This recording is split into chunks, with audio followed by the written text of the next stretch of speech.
Hello friends, welcome back to another video. तो फिर से एक बार आपका स्वागत है आपका अपना YouTube channel Arun sir GS में।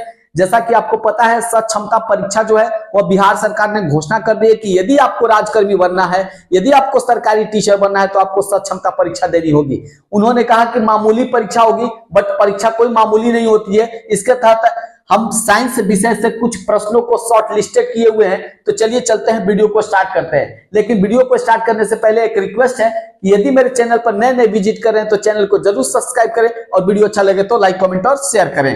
तो चलिए चलते हैं फ्रेंड्स, पहला क्वेश्चन लेते हैं। तो पहला क्वेश्चन है कि खून में कौन सा तत्व पाया जाता है। ये बहुत सारे क्वेश्चन जो है ऑल कंपटीशन में आते हैं, लेकिन सक्षमता की दृष्टि से यदि देखा जाए तो आपको ये सारे क्वेश्चन जो है वो सिंपल क्वेश्चन ही आने वाले हैं। तो खून में कौन सा तत्व पाया जाता है, तो खून में लोहा पाया जाता है।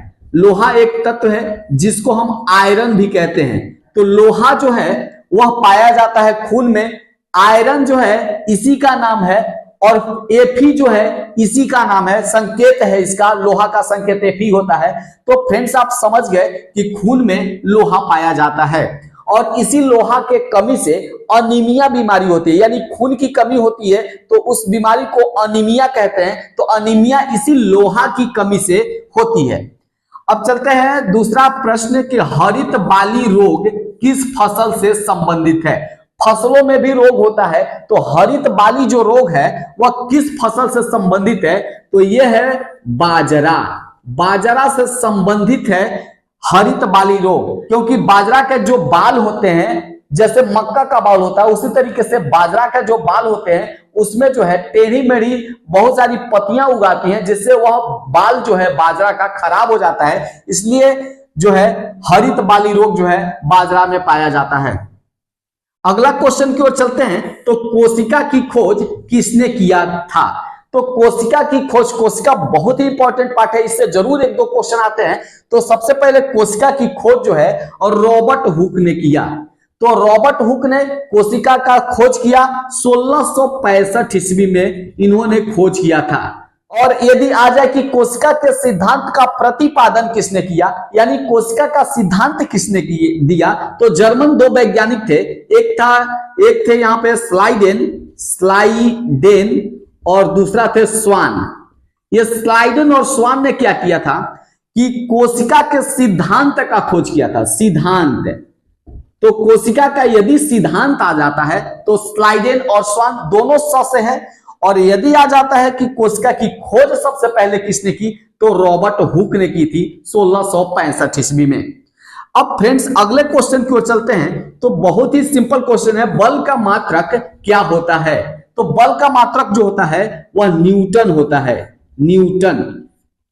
अब अगले क्वेश्चन की ओर चलते हैं। तो हीरा क्या है, तो इसमें ऑप्शन भी हमने दिया है, तत्व है कि यौगिक है कि मिश्रण है। कार्बन के दो अपरूप होते हैं, हीरा और ग्रेफाइट। तो ग्रेफाइट भी तत्व है और हीरा भी तत्व है, तो इसमें जो है हीरा जो है एक तत्व है। तो फ्रेंड्स चलते हैं अगले क्वेश्चन की ओर। तो अगला क्वेश्चन कहता है कि कोशिका भित्ति किसमें पाई जाती है। तो कोशिका दो प्रकार के होते हैं, एक को कहते हैं पादप कोशिका और एक को कहते हैं जंतु कोशिका। तो पादप कोशिका और जंतु कोशिका में जो अंतर होता है, बहुत सारे सिमिलरिटीज होती हैं, लेकिन कुछ अंतर होते हैं। वो अंतर होता है कोशिका भित्ति का। कोशिका भित्ति जो है केवल पादप कोशिकाओं में पाई जाती है। तो किसमें पाई जाती है, पादप कोशिकाओं में। पादप कोशिका में केवल पाई जाती है कोशिका भित्ति। ये क्यों पाई जाती है, तो जंतु कोशिका को प्रोटेक्शन करने के लिए घर है, वस्त्र पहनते हैं, लेकिन जो पादप होते हैं, जो पौधे होते हैं, इनके लिए जो प्रोटेक्शन है, रक्षा करने के लिए कुछ नहीं होता है। तो यह जो है कोशिका भित्ति, यह रक्षा कवच करता है। यह कोशिकाओं का एक दोहरी झिल्ली होता है जो कोशिका के अंदर जितने भी अंग होते हैं उसको वो बचाव करता है बाहरी आवरण से। अगले क्वेश्चन को चलते हैं। तो फलों के अध्ययन को क्या कहते हैं। तो फलों के अध्ययन को हम पोमोलॉजी कहते हैं, पोमोलॉजी। तो फ्रेंड्स विज्ञान की वह शाखा जिसमें फलों के बारे में अध्ययन किया जाता है उसको पोमोलॉजी कहते हैं।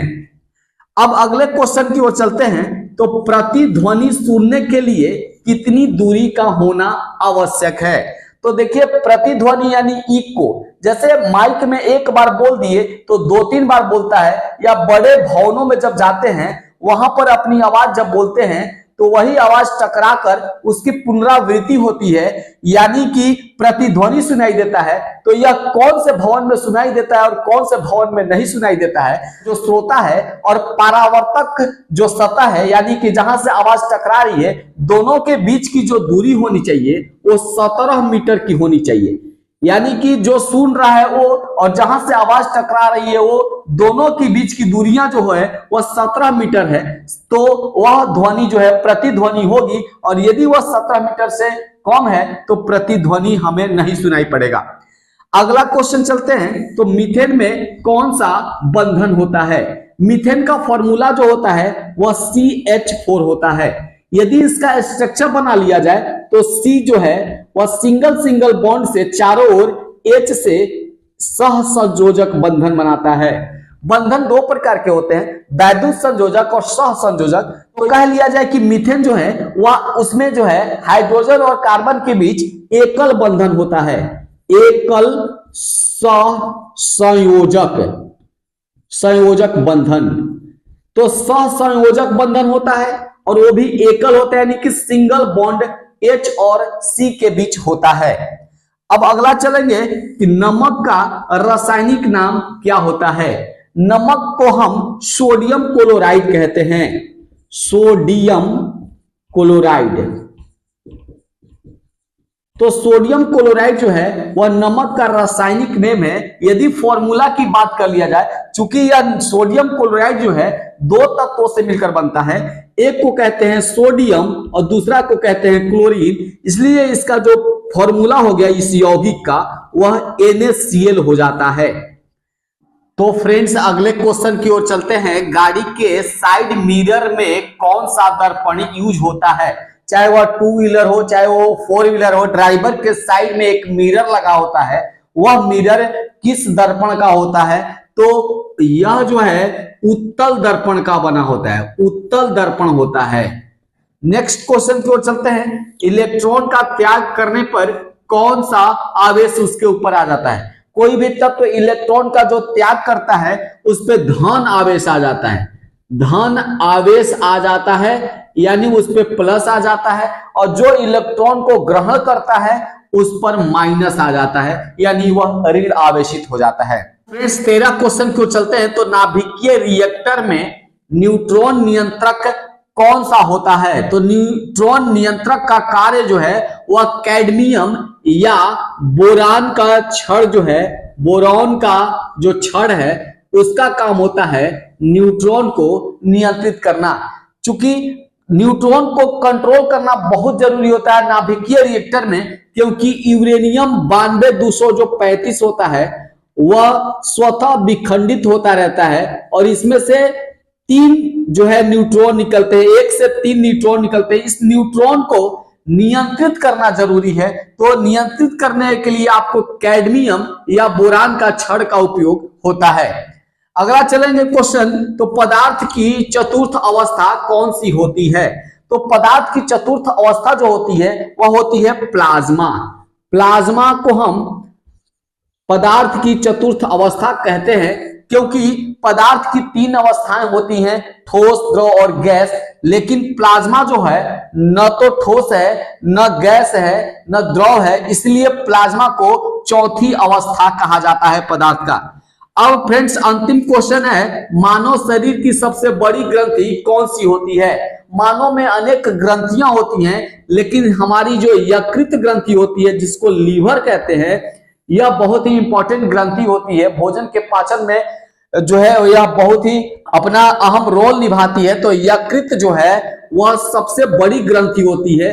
इसका वजन जो है 1.5 kg से 2 kg के बीच में होता है, यानी 1.5 किलो से 2 किलो के बीच में यह यकृत का वजन होता है, और यह मानव शरीर की सबसे बड़ी ग्रंथि है। आई थिंक वीडियो आपको समझ में आ गया होगा। अच्छा लगे तो लाइक करें। इसी प्रकार के और वीडियो लाते रहेंगे। तब तक के लिए जय हिंद, धन्यवाद।